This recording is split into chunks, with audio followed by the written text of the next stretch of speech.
and the costs of all that, the operating costs of all those as we moved on into the out years. The infrastructure, as was discussed at the December 20th meeting, as Ms. Maddie discussed, the normal course for the payment of the cost of doing infrastructure for water, sewer, and electric is that the ratepayers, the people who are using those facilities, would pay them off over a period of time. So the utilities themselves have dollars in their retained earnings accounts that would be used or that are used for redoing sewer stations all throughout the city, stormwater throughout the city, electric throughout the city, water, and so on. The ratepayers who use the system ultimately cover the cost of that over a 30 or more year period of time. The plan, as we discussed, paying for the $800,000 worth of lighting was to utilize money that the city had already put into the beach redevelopment project.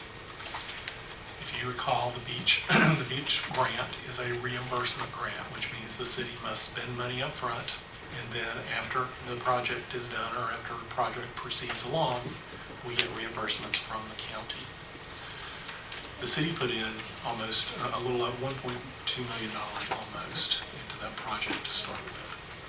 You used $460,000 of it to pay for the architect for the building. The remainder, except for an $80,000 amount that covers some non-grant covered construction for decal parking, will come back to the city. And so that's about I don't have the number in front of me, $650,000 or $60,000 if memory serves me. In addition, you had in your general capital project fund an amount of $180,000 that had resulted from projects over time coming in at less than the amounts that were budgeted for them. So our proposal was to use that reimbursement from the county, the money that you already designated as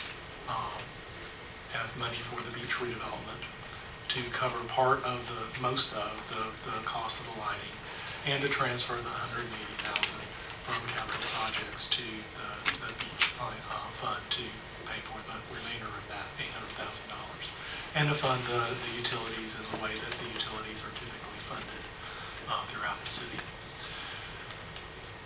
That said, if, as Mr. Maxwell is asking, if you were to add $1.8 million approximately onto the total amount of the loan that we are looking at taking out for the building, that would add somewhere in the neighborhood of $160,000 a year of debt service,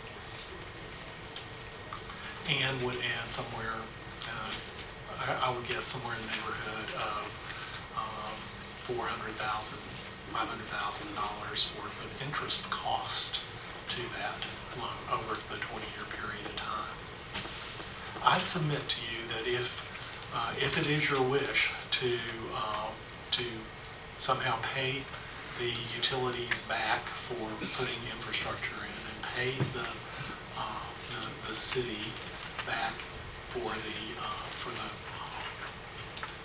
lighting, that you would be better off and certainly $400,000 or $500,000 cheaper, to simply allow that to go forward as it is and add to the cost of the repayments the dollar amount of that loan. So in other words, you're not paying, right now you can borrow money for about 4% interest, which is very good. However, that adds to your cost over time. If you would like for the beach to cover those costs and to pay the city back in some way, although I have to say that I don't think that's the normal course, but if you choose to do that, then I would suggest that you'd be better off to utilize essentially an internal loan of that money and have it paid back over multiple years by the beach fund, in the same way, and some think about it, it's sort of in the same way that you would get the money back if the ratepayers paid for that over the multiple year period of time. I would suggest, though, that the way to match the costs of the system improvements with the revenue raised by the system improvements is really to do that through the rate structures and the rate paying, as opposed to another mechanism that we're talking about here. When you say rate structures and rate paying, you mean for the casino?